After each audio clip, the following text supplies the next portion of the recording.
समिति पाली द्वारा चलाई जाने वाली ऑनलाइन कक्षा में आप सभी अभिभावकों का और भैया बहनों का सादर स्वागत, अभिनंदन।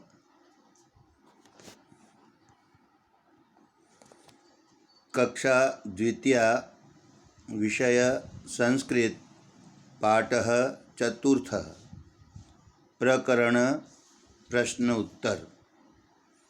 पूर्व में हमने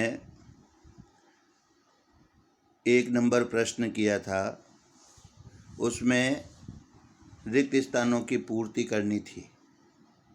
उस 1 नंबर प्रश्न में हमने अ भाग किया था। आज हम उसी प्रश्न के अंतर्गत आ और ई 2 प्रश्नों को हल करेंगे।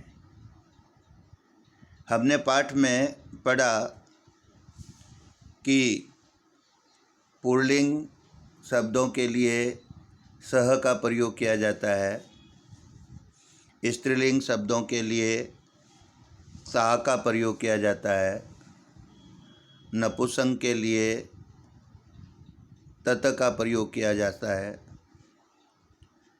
और एतत् का भी प्रयोग किया जाता है। इनका हमें प्रश्न बनाना हो, जब सर्वनाम शब्द का प्रयोग किया होता है तो प्रश्न बनाते समय कह का प्रयोग करते हैं, और जब सा सर्वनाम शब्द का प्रयोग किया जाता है स्त्रीलिंग के साथ, तो प्रश्न बनाते समय का प्रयोग करते हैं। शेष तत् और एतत्, इनमें हम किम का प्रयोग करते हैं। तो आइए इसी प्रकार के प्रश्नों का आज हम अभ्यास करते हैं कि खाली जगह में कई जगह हम सह, कई जगह हम ता और कई जगह हम कह, का और किम इत्यादि शब्दों का लिखकर या संज्ञा शब्दों को लिखकर हम रिक्त स्थानों की पूर्ति करेंगे। तो आइए आज हम प्रश्न आ के रिक्त शब्दों की पूर्ति करते हैं। ऐसा स्त्रीलिंग शब्द है और प्रश्न पूछा है, प्रश्नवाचक लगा है, इसलिए का प्रयोग करेंगे। अब विमला स्त्रीलिंग शब्द है तो रिक्त स्थान में हम सा विमला लिखेंगे तो सही हो जाएगा। दूसरा नंबर प्रश्न में लिखा हुआ है सा और खाली जगह दी हुई है, पीछे प्रश्नवाचक चिन्ह लगा हुआ है। सा स्त्रीलिंग सर्वनाम है और इस पे प्रश्न बनाना है। तो मैंने आपको पूर्व में बताया, स्त्रीलिंग सा के सर्वनाम शब्द के साथ यदि हम का भरते हैं, सा का, तो इसका प्रश्न मतलब खाली जगह राइट हो जाती है। तो हम सा का लिखेंगे। अब वाटिका एक स्त्रीलिंग शब्द है, इसलिए हम इसके आगे का भरेंगे, का। खाली जगह तीसरा नंबर प्रश्न की खाली जगह में खाली जगह लिख के आगे का लगाया है और प्रश्नवाचक शब्द लगाया है। इसका मतलब आगे का हम प्रश्न का खाली जगह देखते तो भगिनी लिखा हुआ है। भगिनी यानी बहन होता है, यानी स्त्रीलिंग है। तो इस तीसरे नंबर के प्रारंभ में हम सा का लिखेंगे और भगनी के आगे सा भगनी लिखेंगे। तो दोनों खाली जगह में हम यदि सा का प्रयोग करते हैं, उचित शब्द सा ही रहता है, तो सा से हम इसकी पूर्ति करेंगे। खाली जगह और चौथे नंबर प्रश्न में खाली जगह और निर्मला लिखा हुआ है।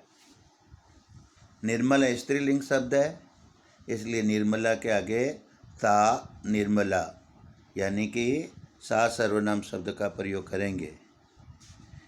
अब का और खाली जगह दे के प्रश्नवाचक लगाया है, तो का सा, यदि हम सा लिखते हैं तो ये प्रश्न सही होगा, उत्तर।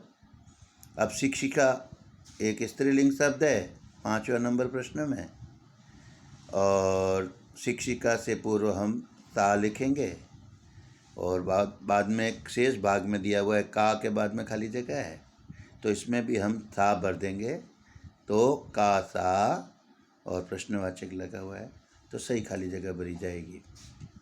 प्रश्न नंबर 6 है, वह भी स्त्रीलिंग पर ही आधारित है। ता, तो ता किसी का नाम लिखेंगे, इसमें कुछ भी स्त्रीलिंग का हम नाम लिख देंगे तो ये राइट हो जाएगा।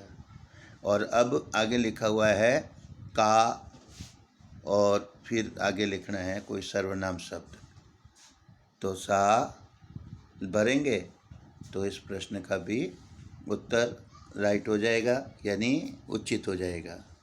तो इस तरह से हमने देखा प्रश्न आ में पूरा का पूरा प्रश्न आ स्त्रीलिंग शब्दों पर ही आधारित था। किसी में हमने सा भरा और किसी में हमने का भरा, और ये रिक्त स्थानों की पूर्ति हो गई। तो आइए हम इसी तरह प्रश्न नंबर ई उसको हल करने की कोशिश करते हैं। तो इसके प्रश्न नंबर आ में कुछ आगे मैंने उत्तर लिखे हैं। आप उनमें से अगर आपको समझ में नहीं आया तो एक बार उन उत्तरों को पढ़ लेंगे तो आपको समझ में आ जाएगा कि कौन सी खाली जगह में कौन सा शब्द भरना था, और आप भैया बहनों को उनकी अभ्यास पुस्तिकाओं में करवाएंगे। अब मैंने इसके उत्तर लिखा है, ऐसा का, ऐशा विमला। इसी तरह दूसरे प्रश्न का सा का, सा वाटिका। तीसरे का सा का, सा भगिनी, सा निर्मला, सा का, सा शिक्षिका, सा का सा। इसी तरह सा गृहिणी, का सा। इस तरह से इन प्रश्न का उत्तर आप भैया बहनों को कॉपी में रिक्त स्थानों में पूर्ति करके लिखवाएंगे। अगला प्रश्न है ई। ये सब नपुंसकलिंग पर आधारित है। इसमें हम प्रश्न बनाने के लिए किम का प्रयोग करेंगे और संज्ञा शब्दों के आगे तत् का प्रयोग या एतत् का प्रयोग करेंगे। तो आइए हम इन प्रश्नों के खाली जगहों को भरते हैं। एतत् और फिर प्रश्नवाचक लगाया हुआ है। एतत् किम, एतत् फलम। तो पहले खाली जगह में हम किम भरेंगे, दूसरी खाली जगह में एतत् भरेंगे। तत् किम, दूसरी खाली जगह में हम तत् के बाद किम भरेंगे और उसकी अगली खाली जगह में वाहनम के पूर्व हम तत् भरेंगे। तीसरा प्रश्न दिया हुआ है, किम शब्द लिखा हुआ उससे पहले खाली जगह दी हुई है, तो आगे उस खाली किम के बाद में खाली जगह और दूरदर्शन दिया हुआ है, तो ये नपुंसकलिंग है। इसमें हम तत् का प्रयोग करेंगे। तत् किम, तत् दूरदर्शनम। एतत् पुष्पम, एतत् किम एतत्, इस तरह से भरेंगे। तत् भवनम, किम तत्, 5वें में भरेंगे। तत् किसी भी एक का नाम लिखना है, संज्ञा शब्द का, नपुंसक का, और किम तत् लिख देंगे तो इस प्रकार से ये छठी खाली जगह भी पूर्ति हो जाएगी। मैं आशा करता हूँ आप सभी को समझ में आया होगा। आप भैया बहनों को भी समझाएंगे। अगर समझ में नहीं भी आया है तो मैंने इस प्रश्न का ई प्रश्न का उत्तर अगली स्लाइड पे लिखा है, आप उस स्लाइड में से देखकर भैया बहनों को करवाएंगे।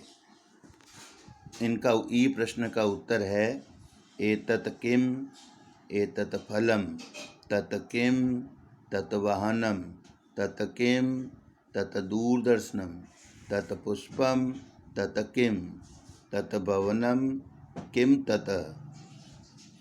तत् कमलम किम तत्। इस तरह से हमने आज कुछ मतलब सर्वनाम शब्दों के द्वारा इन रिक्त स्थानों की पूर्ति करना सीखा है।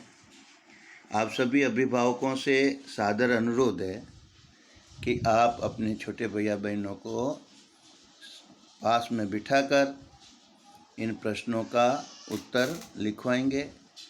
वे सभी अपनी अभ्यास पुस्तिका में सुलेख में उतारेंगे।